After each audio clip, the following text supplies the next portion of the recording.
Obrigado, Jesus, por podermos a cada vez que nos encontramos contigo, aprender, reconhecendo a nossa ignorância, a nossa falta de maturidade, mais do que o pão para o estômago, que a roupa para o corpo, que o dinheiro para as contas.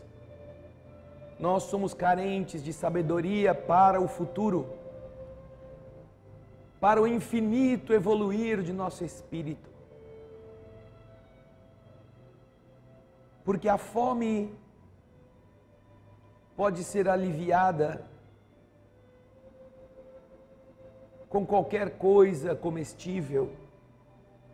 O frio, da mesma forma, diminui quando nos abrigamos em qualquer desvão do caminho, ou quando mesmo um trapo velho nos serve de coberta. Mas a ignorância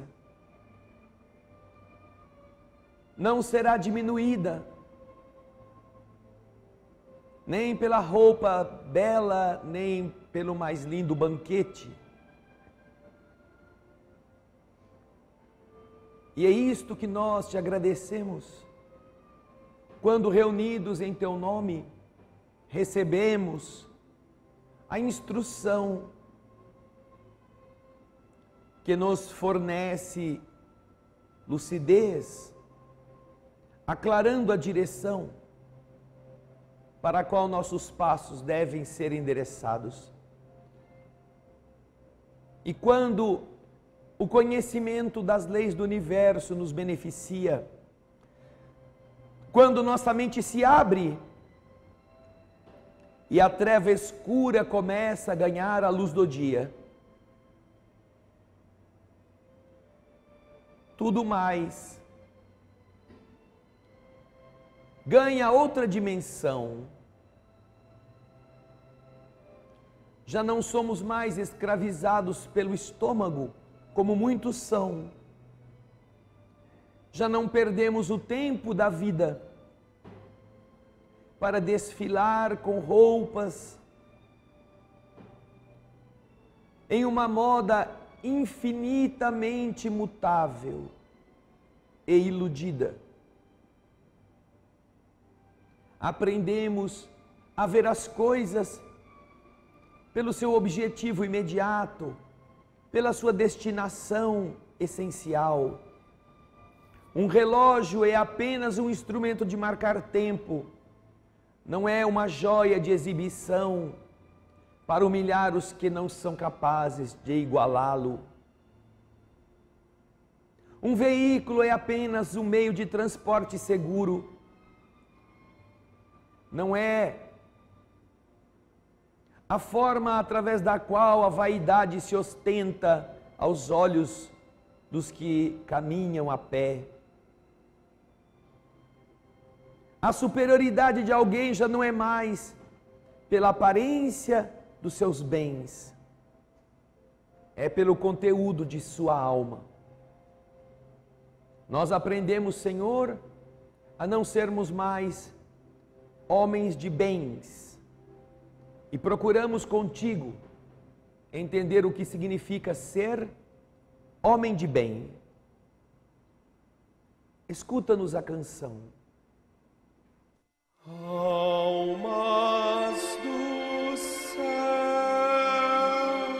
ouvi o doce canto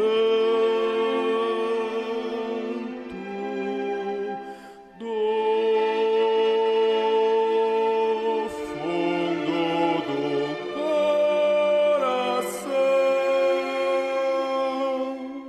com calor repleto de perfume e flor, como se fosse um só imenso jardim.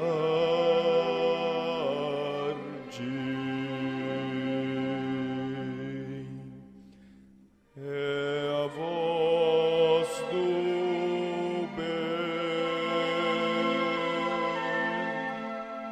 que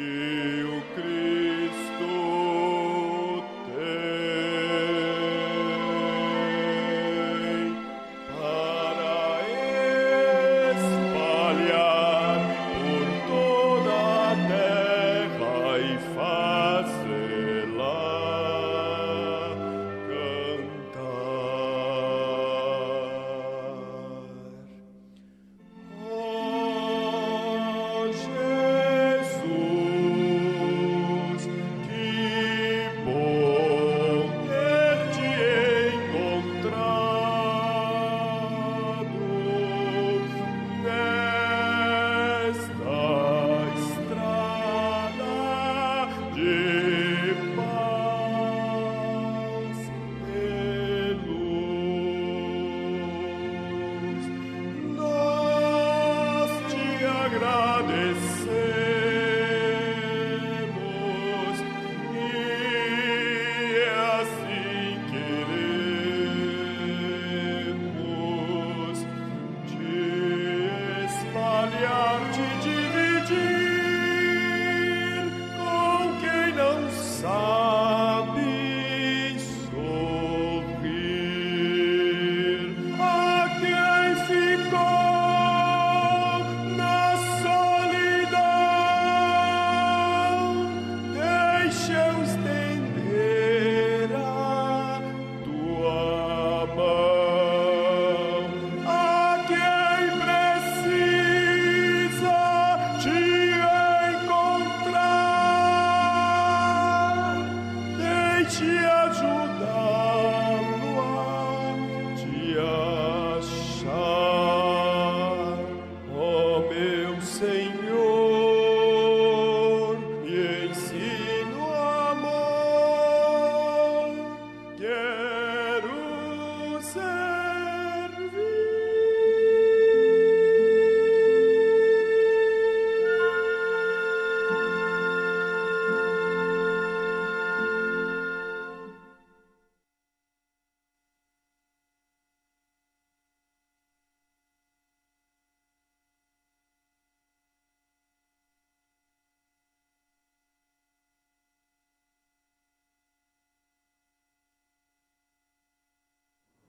Queridas irmãs, queridos irmãos, queridos telespectadores da TV Alvorada Espírita, nosso abraço a todos os que estão nos assistindo e estão aqui presentes.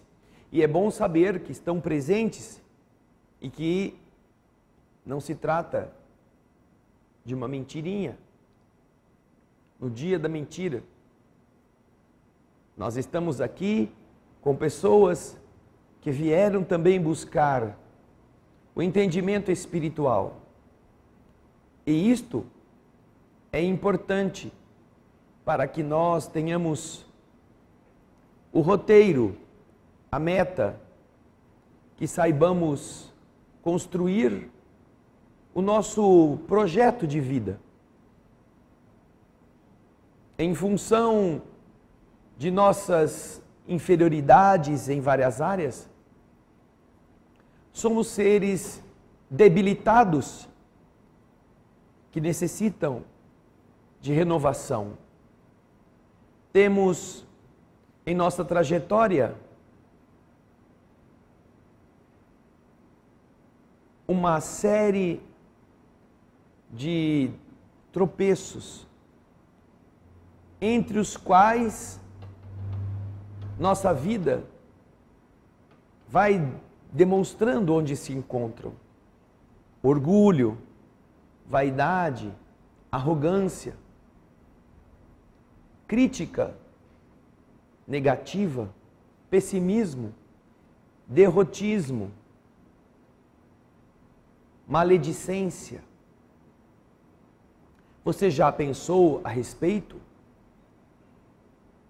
Quando nós somos capazes de detectar com facilidade problemas, quando temos uma língua tão comprida para reclamar e tão curta para agradecer,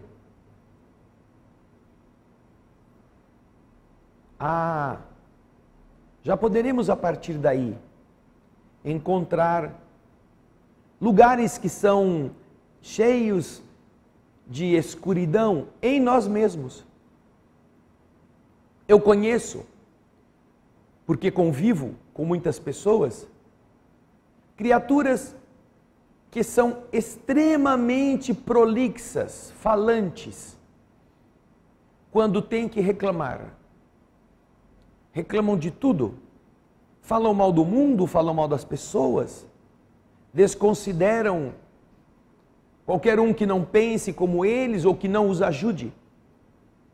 E quando então alguma coisa de ruim lhes acontece, uma enfermidade ou uma dor, mesmo que seja pequenina, se põem como os mais aflitos da terra e contam como estão e encenam como andam tropeçando, como andam manquitolando, como não podem fazer movimentos porque aquilo dói.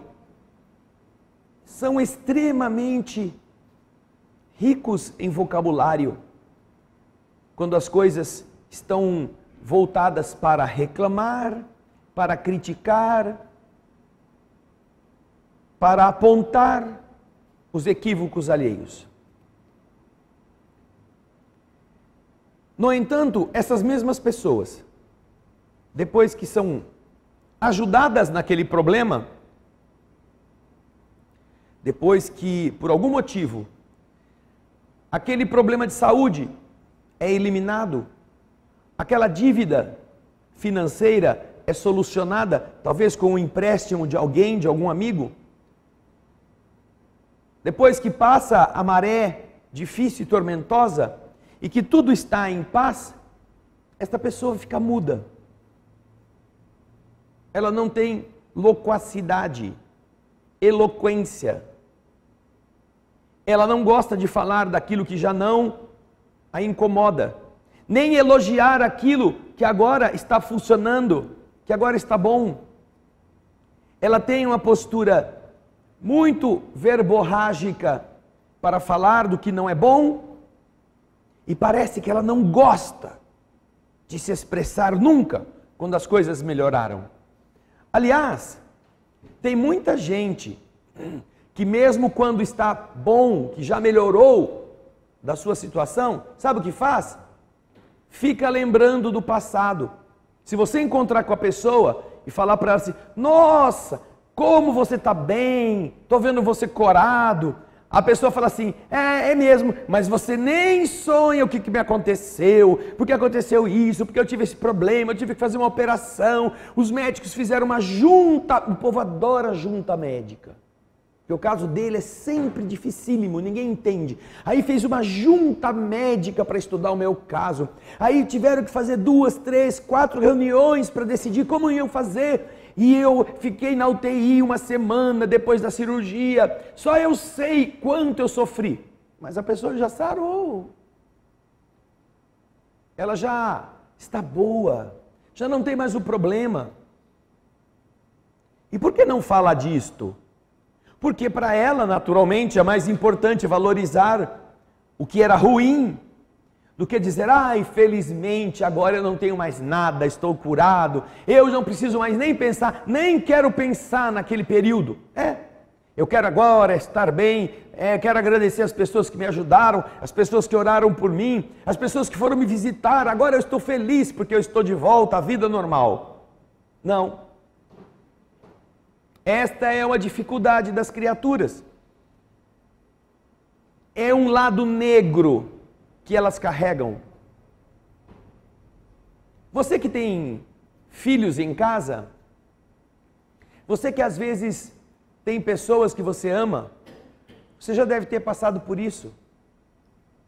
Alguém se dirige a você pedindo ajuda, pede a você um conselho, você mais do que isso, não dá só o conselho, você dá suas forças, você dá seu apoio material, você leva a pessoa, você faz por ela algo que você faria por uma pessoa muito querida. E essa pessoa, depois que se resolveu, logo esquece. Os filhos esquecem quanto custou aos pais a sua criação. Você dá um presente de Natal para uma criança, e uma semana depois ela já jogou aquele presente fora, já está num canto, pedindo outro.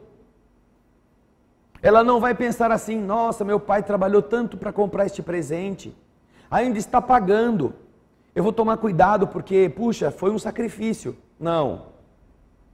Qual é o outro? Qual é o próximo? Quando que eu vou ganhar mais um?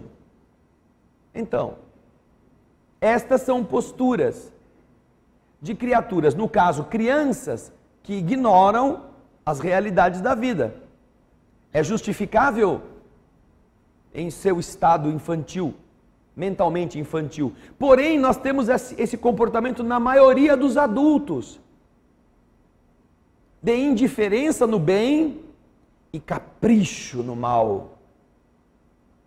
de vontade de ficar repisando e repisando e repisando tragédias, e ausência de qualquer desejo de reconhecer as bênçãos, não necessariamente recebidas da pessoa a quem ela se dirige, porque às vezes agradecer dói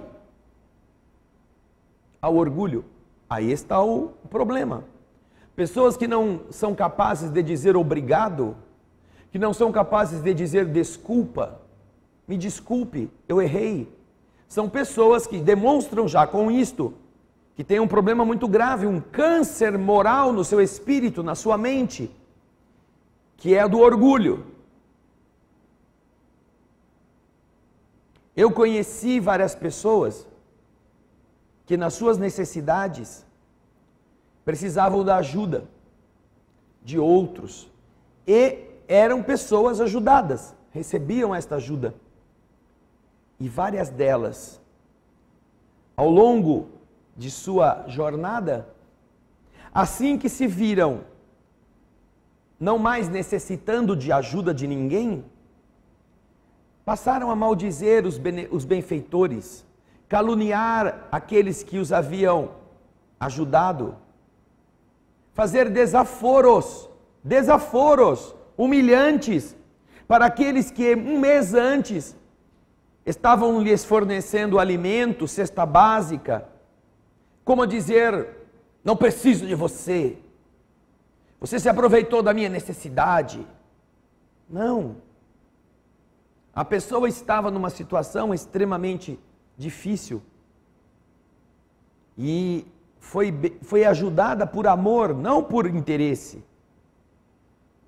Mas a resposta, assim que ela se recuperou do estado de abatimento em que se encontrava, foi levantar o nariz, olhar para cima e dizer, não preciso de ninguém. Câncer do orgulho,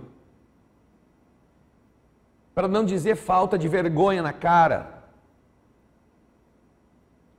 Este mal está espalhado pela humanidade, num planeta de prova e expiação. Jesus já fala sobre isso no Evangelho. Certa vez, caminhando com seus discípulos, o Senhor, em uma das estradinhas da Palestina, se defronta com 10 leprosos. 10. Aqueles homens mal cheirosos, envoltos em trapos, que andavam em bandos e todas as pessoas se afastavam deles. Você não imagina o que é ser leproso. Ué, cadê eu? Você não imagina o que é ter hanseníase. Hoje já não é fácil tê-la. Imagina 2000 anos atrás, hanseníase, a chamada morféia, desfigurante, onde não havia água encanada, não havia remédio, não havia pano limpo, não havia nada. 10 indivíduos que, por causa da sua doença, tinham sido expulsos da vida física, mortos vivos, não tinham família, não tinham esposa nem marido, não tinham filhos, não tinham bens, eram enxotados da sociedade, pela ignorância dos outros, pelo medo de terem contraído alguma enfermidade no convívio com essas pessoas. Então estão se arrastando por um pedregoso caminho e se deparam com Jesus. Imagina isso, Jesus de Nazaré. O Senhor os vê, se condói depois de ouvi-los, ao invés de fugir deles, os abençoa. E então, cada um vai na direção que estavam seguindo, já que estavam em direções opostas. Jesus caminha para o seu destino e os leprosos que vinham na direção contrária, também seguem. Mas continuam leprosos. Porém, algum tempo depois, enquanto os leprosos estão andando, eles começam a sentir algo diferente neles mesmos. Começam a perceber que a pele já não está mais cheia de feridas. Começam a tirar as bandagens. Começam a se olhar um para o outro. Você não está mais daquele jeito. Olha só. E então, um milagre, assim chamado pela ignorância dos que não sabem o funcionamento das leis cósmicas, os encanta.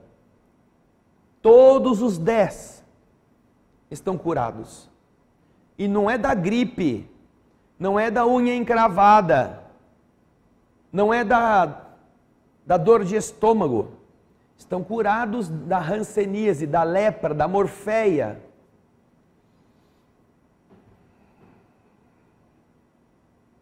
Imagina o que significa isso. O que significaria isto para cada um de nós?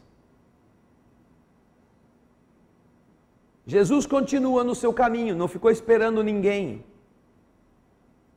Porém, depois de algumas horas, em que a caminhada longa não tinha ainda chegado ao seu fim, eis que se apresenta diante dele um dos leprosos que havia sido curado, que tomou o caminho de volta para agradecer a Jesus o fato disso ter acontecido. Jesus o recolhe com carinho e escuta o seu relato. Depois de encontrá-lo, mestre, nós continuamos a seguir e a tua bênção foi fazendo efeito e nós todos. E eu venho aqui para curar, para agradecer a cura que recebi. Aí Jesus olha para ele com um sorriso de reconhecimento e lhe pergunta: mas não eram 10?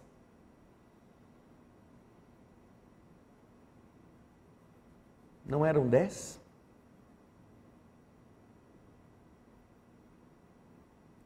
Onde estão os 9? Perguntamos nós agora. Onde? Carregavam a lepra da indiferença da alma a esse nível? Como se reconstruir o seu corpo, refazer todas as suas potencialidades orgânicas, fosse uma obra de estalar de dedos e que eles não precisassem sequer agradecer?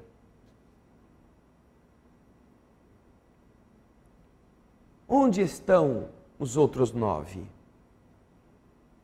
Caminharam para os seus caminhos, foram para suas casas, foram felizes agora, continuaram a ser mundanos. Entender o mecanismo da vida significa que nós compreendamos a nossa ligação com a divindade todos os dias, todas as horas.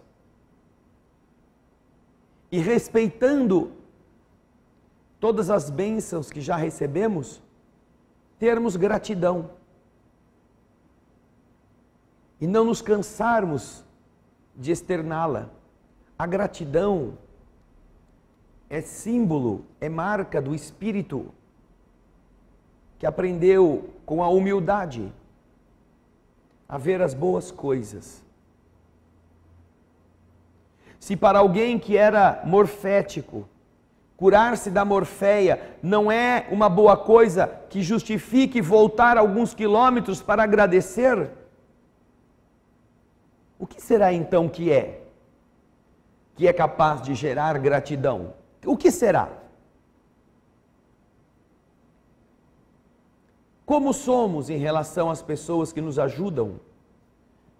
Como somos em relação às coisas que nos ferem? Somos aqueles que apenas reclamamos e reclamamos e reclamamos de barriga cheia, de corpo descansado? Ou aprendemos a agradecer, mesmo quando estejamos doentes e com fome? Assim, é triste dizer isto, é algo que nós não gostamos de fazer, porém representa uma verdade que nós devemos estar sempre atentos. Muitas vezes, queridas irmãs, queridos irmãos, a nossa doença física é a cura que nós precisamos. Precisamos ficar doentes, precisamos sofrer. Porque mesmo sofrendo, às vezes somos arrogantes. Imagina se não fôssemos enfermos. Porém, isso não é o desejo do Pai, isso não é o desejo de Deus. Deus quer que nós melhoremos, Deus quer que nós aprendamos a ser gratos, Deus quer que nós reconheçamos o café quente que alguém fez para nos dar. Uma xicrinha de café. E nós, entendendo o esforço que foi alguém pensar em nós, não apenas prestemos homenagem a essa gratidão de que fomos, a esse benefício de que fomos objetos, como também observemos como é bom fazer isso para as outras pessoas. Como é bom que alguém possa receber alguma coisa, mesmo que não te agradeça. Quando falamos sobre este tema, não estamos nos referindo à ingratidão dos beneficiados. Quando Jesus pergunta, mas não eram 10? O Senhor não está querendo realçar que Ele estava à espera de 10 gratos que viessem lhe dar as graças. Não. Ele está nos ensinando que a falta de gratidão é um problema do espírito. Ele não precisa disto. Mas uma pessoa que é indiferente a esse nível, que é curado da lepra e é incapaz de reconhecer que está curado e ter uma iniciativa de buscar demonstrar-se grato. E obviamente não é a Jesus, porque Jesus não espera isso. O Senhor sempre se reporta à bondade divina. Foi a tua fé que te curou. Quantos não disseram, obrigado Jesus? E o Senhor disse, foi tua fé que te curou, não fui eu. Mas quão difícil é uma pessoa sair da sua redoma, sair do seu mundinho e dizer, puxa, eu estou melhor. Graças a tal pessoa, graças a tal profissional, graças a Deus, obviamente.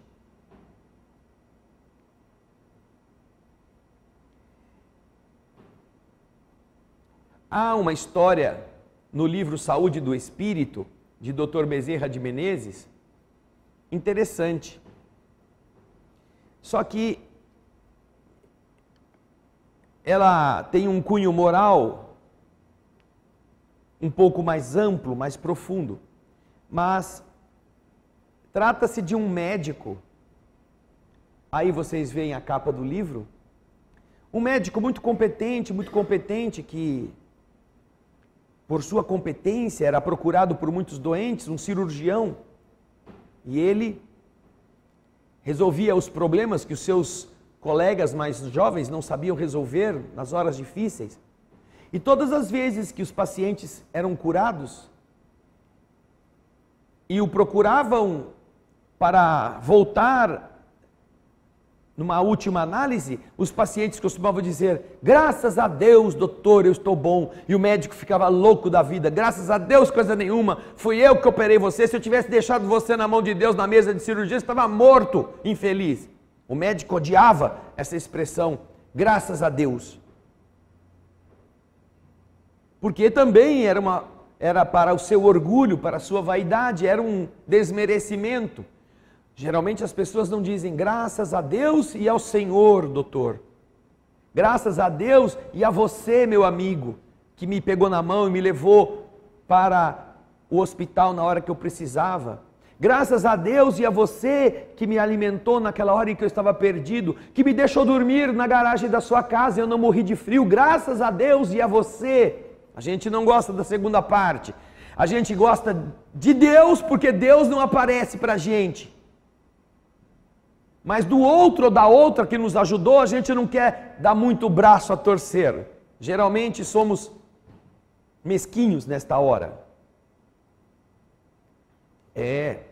Mas esse médico, na história do Dr. Bezerra, ele passa por uma experiência bastante impactante. Ele que recusava a ajuda de Deus, porque ele era capaz, ele era o inteligente, ele era isso, ele era aquilo.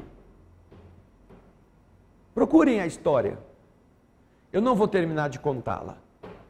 Saúde do Espírito é um livro que contém muitas dessas notícias que nos ajudam a pensar não na saúde dos órgãos, mas na saúde que nos mantém vivos sabiamente, como nós dissemos na oração. Então, para que servem as religiões, as casas de Deus, se não para nos dar luz na escuridão de nós mesmos? Por que não comparecemos aos ambientes divinos, ainda que repletos de equívocos e de imperfeições, como é o meu caso, para dizer: Senhor, obrigado por eu estar na terra tendo a chance de construir o meu caminho. Nós comparecemos na casa do Senhor como os leprosos que com a morféia procuravam a cura. E quando nós a encontramos, Deus não fez mais do que obrigação. Vou continuar levando minha vida. Eu me lembro do caso de uma senhora que veio à nossa instituição há alguns anos atrás. Ela estava tão mal com câncer, que quando nos levaram para fazer tratamento do carro, ela não conseguia descer do veículo. Ela não tinha força quase para falar. E durante a prece que ali fizemos, mentalmente nós pensamos: Senhor, não há como salvar. É um trapo de gente. É alguém que está, à porta do caixão. Mas mesmo assim, nós pedimos a Deus por ela, fizemos tratamento, oferecemos nossa oração, nossa vibração, e o mundo espiritual tratou dela. 15 dias depois, ela voltou e já desceu do carro. Já se sentou, carregava ainda um respirador. Continuou a vir, trazida pelo esposo. E tal foi a melhora que passou a vir toda semana. 3 ou 4 meses depois do primeiro atendimento, ela recebeu alta do médico. Recebeu alta, não tinha mais o câncer, tinha desaparecido.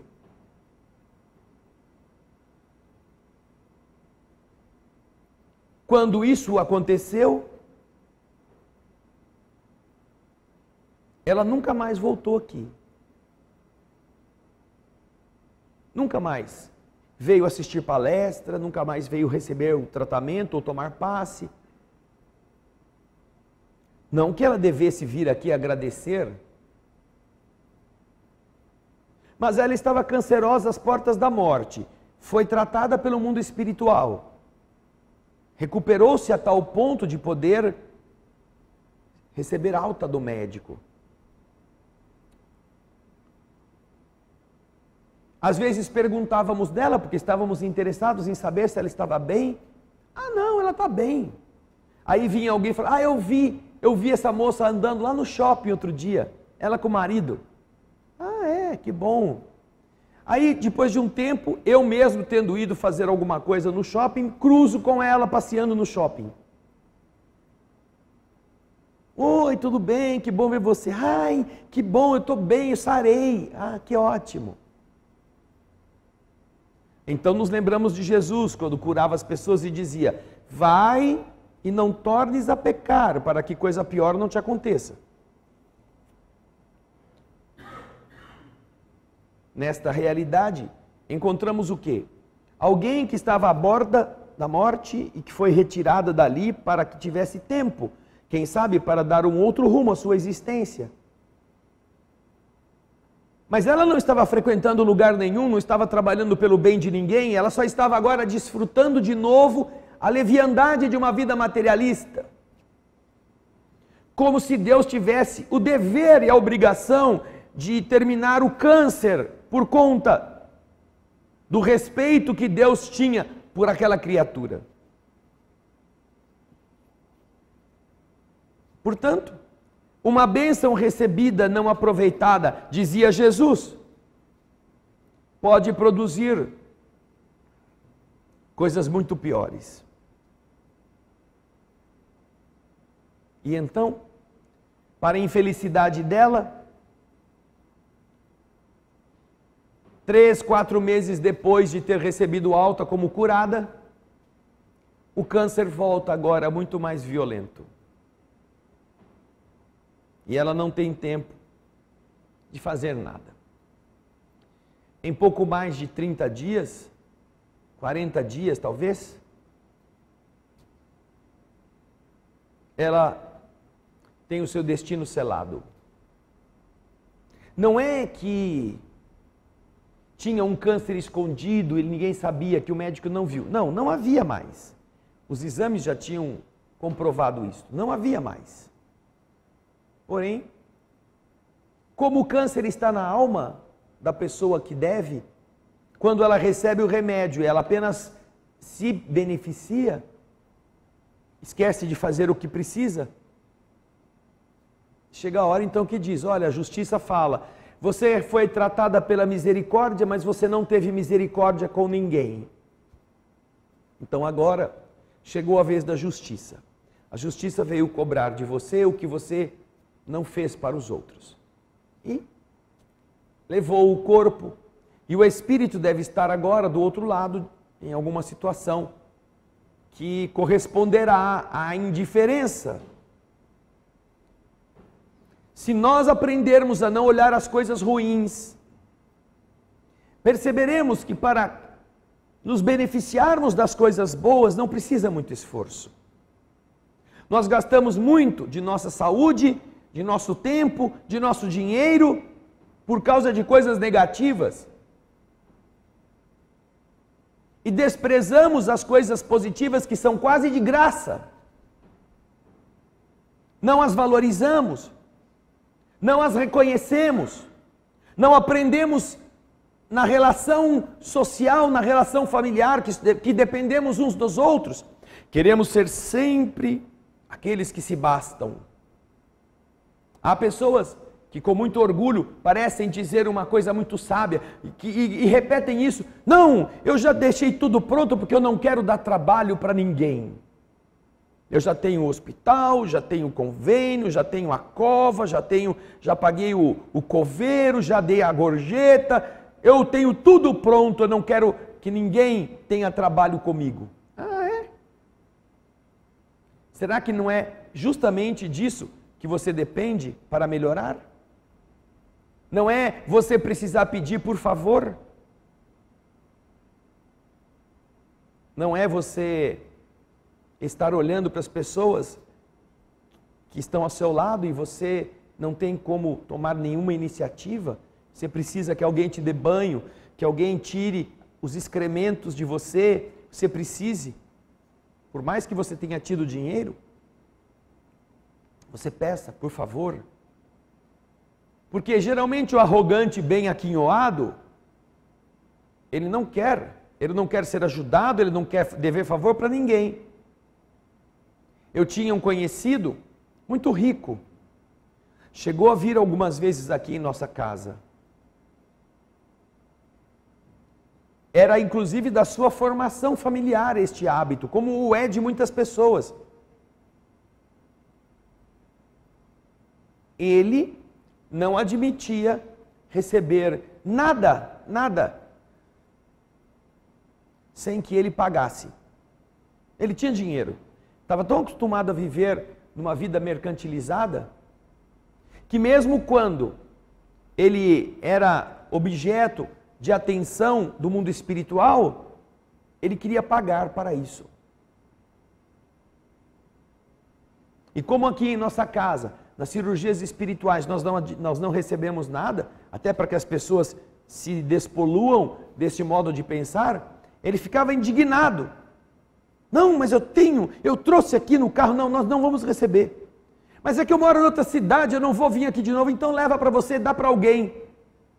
Ajude alguém onde você estiver. Não, mas não é justo, eu preciso. Ele não gostava, ele ficava doente. Se ele tivesse a consciência culpada de ter recebido um benefício e não ter pago por ele. Veja só. Esta pessoa nunca veio aqui doar espontaneamente nada. Nunca. Nunca veio aqui dizer, olha, eu sei que vocês trabalham numa instituição, eu trouxe aqui tanto de dinheiro, tanto aqui de doação. Não. Ele só queria doar quando ele recebia. Não porque ele estava sensibilizado, mas porque ele não queria ficar devendo favor, como ele pensava. Então, essa mente está doente, está viciada, e às vezes esta criatura precisará exatamente disso, como ele precisou. Não de nós, felizmente, porque não queríamos nunca que ele sofresse, mas precisou. Precisou de alguém que ele mesmo havia humilhado e que fez passar muitos maus pedaços. Ele precisou, em um momento de saúde, que todo o dinheiro que ele tinha não foi capaz de impedir que ele tivesse que passar por aquilo. E quando ele precisou, aquela pessoa em quem ele tinha pisado muitas vezes, por muitos anos, foi ajudá-lo. Foi até ele, estendeu-lhe a mão. Muitas vezes nós precisamos passar por isso, se não formos capazes de despertar espontaneamente. Por isso que eu disse aqui, que para muitos de nós a doença é o tratamento.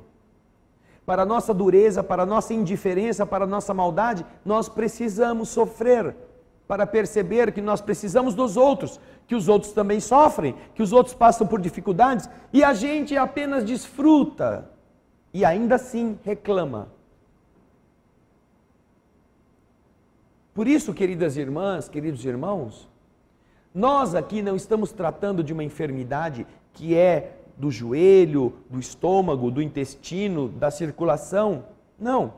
Estamos preocupados, como os espíritos nos recomendam, a atenção com as doenças que estão em nosso ser, em nosso modo de ser, em nossa maneira de interpretar as coisas. Para que, quando nós mudarmos isto, o resto mude.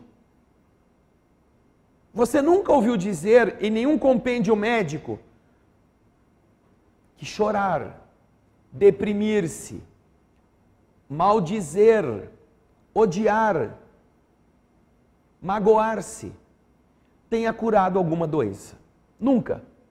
Pode procurar. Você que está em casa, e já são mais de 1000 pessoas nesse momento, você pode procurar nos compêndios médicos, e você não encontrará nenhuma notícia de que o mal vivido, pensado, acobertado, agasalhado, estimulado dentro de nós mesmos, curou alguma doença. Porque ele nunca fez isso. Mas o contrário é verdadeiro. Você vai encontrar uma infinidade de casos em que, inexplicavelmente, a ciência não tinha mais o que fazer e a pessoa doente, pelo pensamento nobre, pela disposição de ser útil, pelo desejo de ajudar os outros, de repente se viu livre da doença. Está assim de relato a esse respeito. Procure e você verá. Pessoas que estavam desenganadas pela medicina e que o médico estava esperando apenas a comunicação da morte para fazer o atestado de óbito, quando recebeu o resultado dos exames dizendo que aquilo que havia antes desapareceu, não tem mais. E eu não estou referindo aqui pessoas que foram fazer cirurgias espirituais, não, pessoas que tiveram a sua vibração modificada pelo pensamento positivo, pela ação benemerente, pelo jeito de fazer as coisas em favor dos outros. E quando você vai estudar a doutrina espírita, você encontrará casos interessantíssimos, como por exemplo um dos capítulos do livro Ação e Reação. Você vai ver na tela a capa, e eu vou pegar aqui o livro para dizer a você o capítulo. Quando nós temos as nossas deficiências herdadas de nós mesmos pelos nossos compromissos, aí você vê a capa, você vai encontrar neste livro, histórias interessantíssimas sobre pessoas que estavam com dívidas perante a justiça do universo e essas dívidas foram pioradas. Pessoas que tinham dívidas perante a lei do universo e essas dívidas foram diminuídas. Pessoas que estavam em dívida e sua conduta ou sua falta de conduta manteve a dívida do mesmo tamanho, não foi nem maior, nem foi menor. Você vai encontrar, porém, dois casos em que a dívida, aqui referindo-nos a um comportamento doloroso para o corpo, a uma situação de enfermidade, em um deles a enfermidade foi diminuída pela maneira do indivíduo se comportar. E em outro, a dívida foi cancelada. O débito foi extinto. Foi extinto pelo modo do indivíduo conduzir-se, pela maneira pela qual ele pôde estabelecer uma relação com a lei do universo, usando a seu favor o lado luminoso da vida, o pensamento agradecido, a demonstração humilde de um comportamento adequado ao seu grau de comprometimento e não alguém metido a besta que acha que Deus é culpado pelo mal que ele está sofrendo. Todas estas são coisas que este livro, Ação e Reação, nos apresenta. Procure os seus capítulos. Entre os capítulos 12, 13, 14, 15, 16, vocês vão encontrar estas menções a que me refiro. São obras que fazem o indivíduo pensar a respeito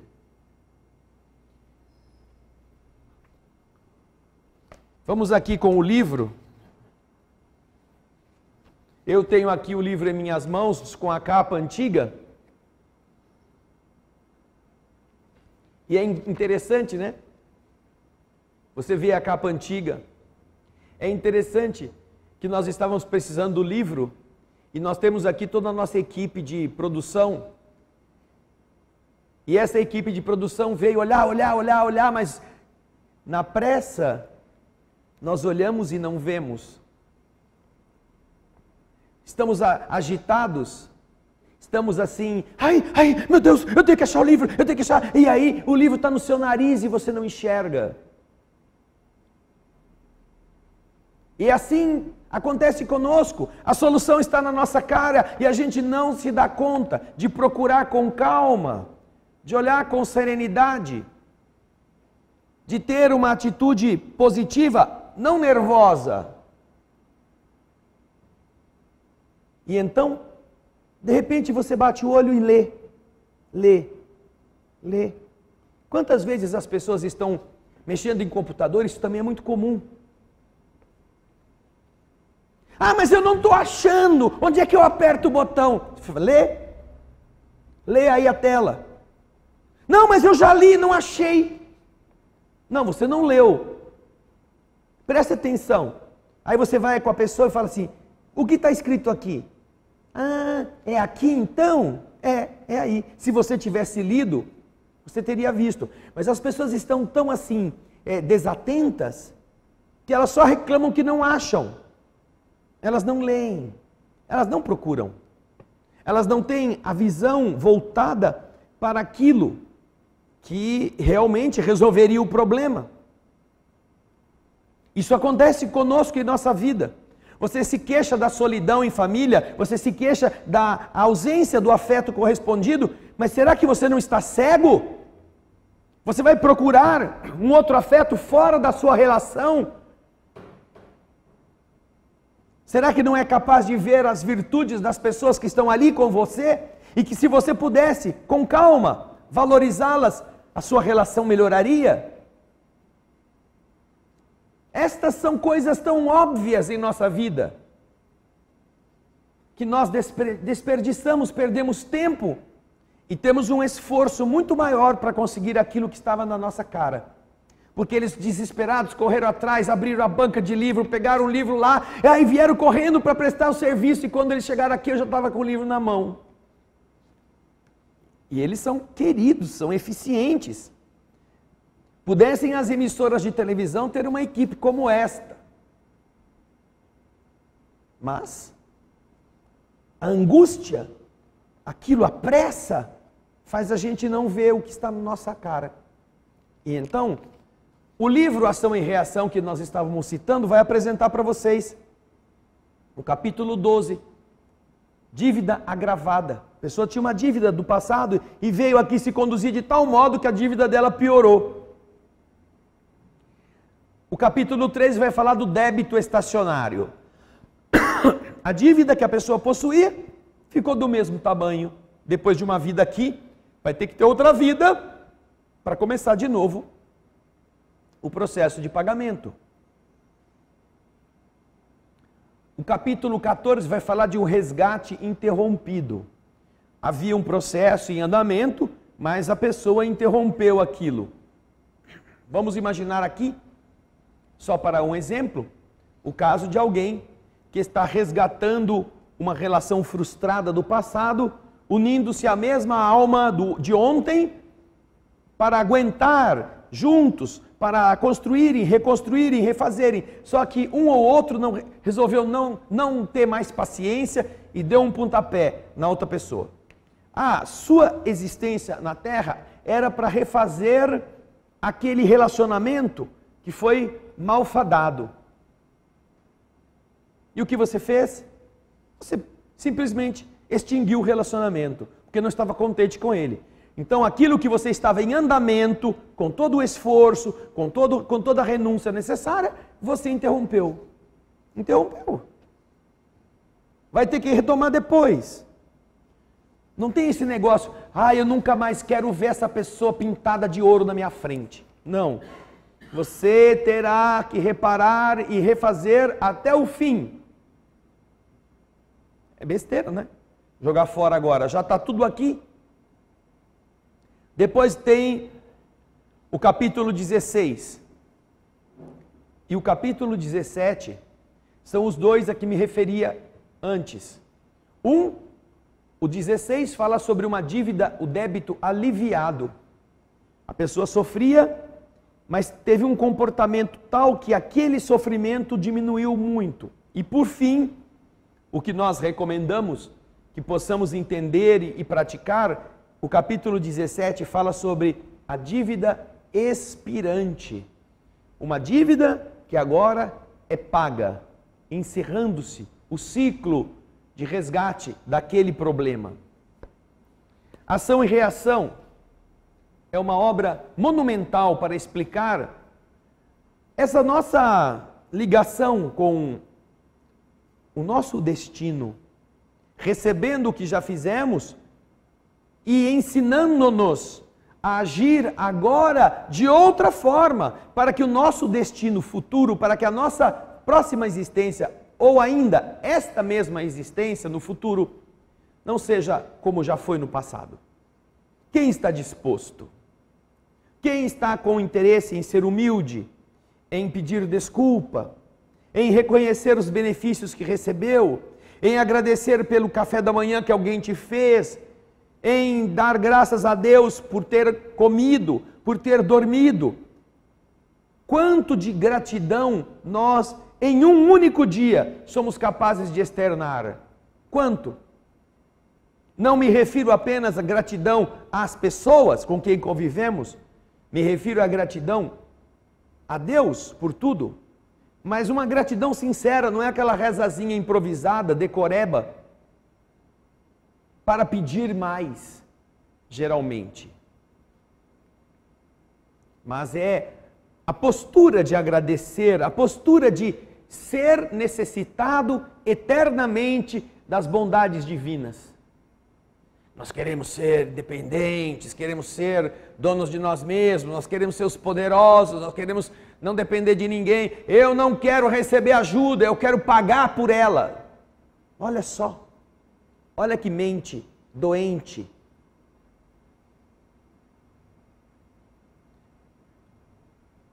A pessoa não faz espontaneamente nada para ajudar, quando não está precisando de receber alguma coisa.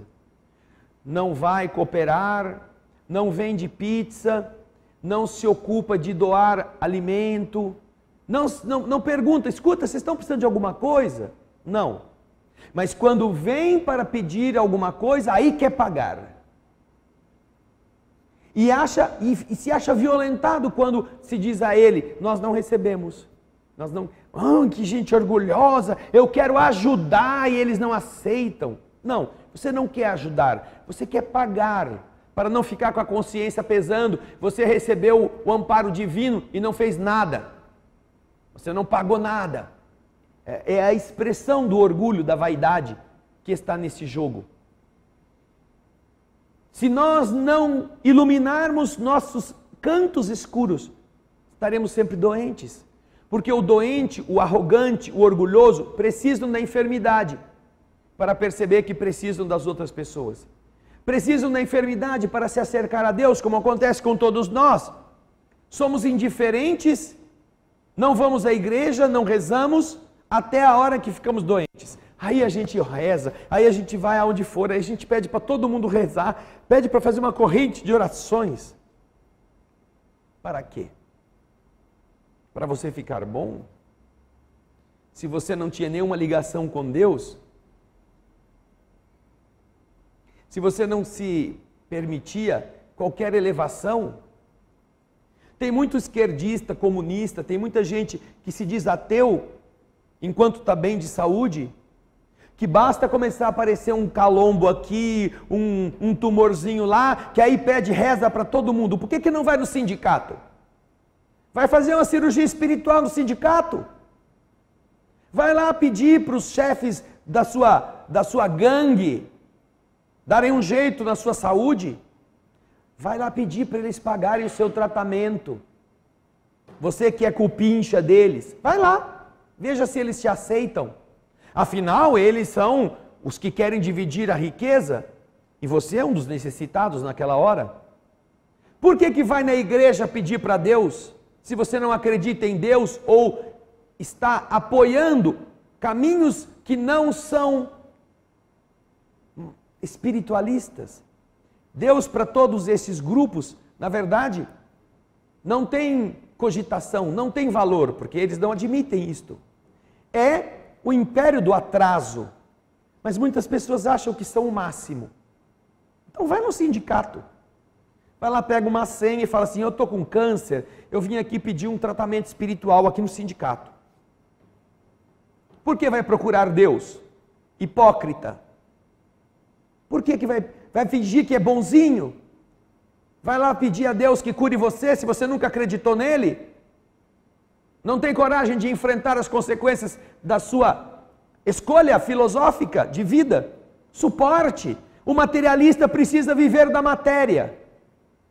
O indivíduo mesquinho precisa sentir o corpo que se destrói sozinho, sentir o fígado se desfazendo, sentir a circulação não andando, sentir a pressão na cabeça, porque é isso que acredita.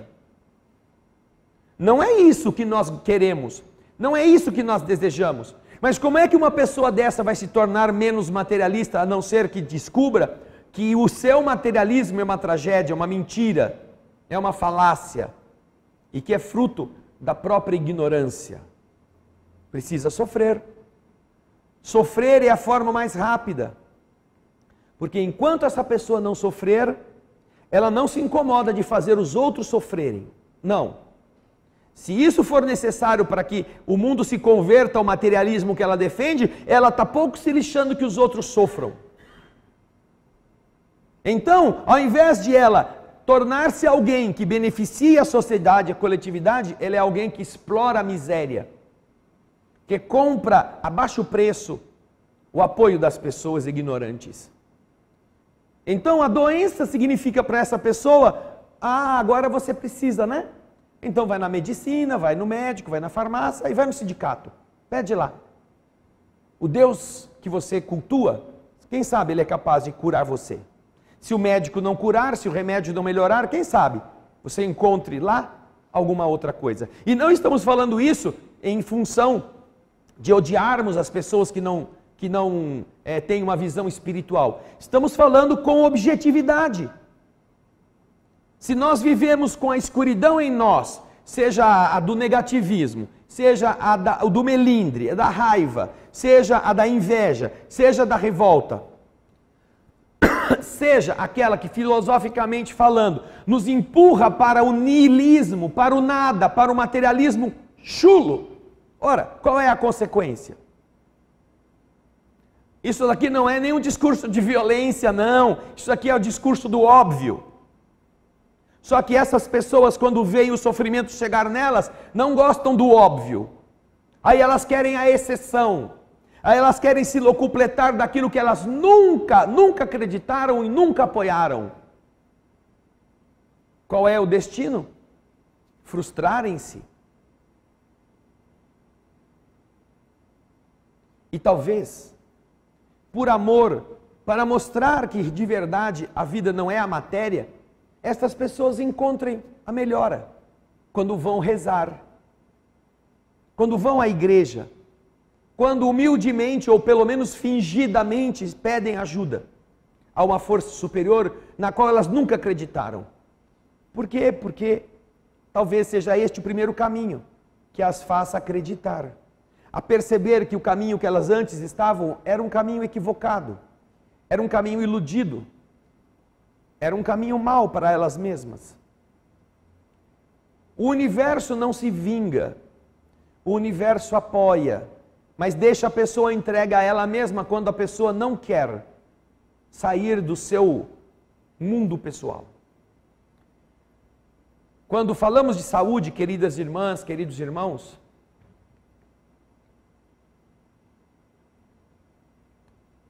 que isto não seja para nós 1º de abril. Que não seja uma pegadinha do dia da mentira. Que a sua conduta diante de você mesmo não seja a ilusão dos que dizem uma coisa e fazem outra. Porque senão você está fazendo o jogo daqueles que te contam uma mentira para você cair como um pato e depois dão aquela risadinha. 1º de abril. Eu quero curar, Senhor. Mas a sua conduta mostra para Deus que é 1º de abril. Eu quero ter uma família em paz, eu quero ter um companheiro, uma companheira boa. Mas você pisa nele, você é egoísta, você não ajuda, você não elogia, você não pede desculpa, você não agradece. 1º de abril. Nós estamos vivendo muitos 1º de abril em toda a nossa existência, e é por isso que nós estamos num planeta como este, tão inferior, tão cheio de sofrimentos.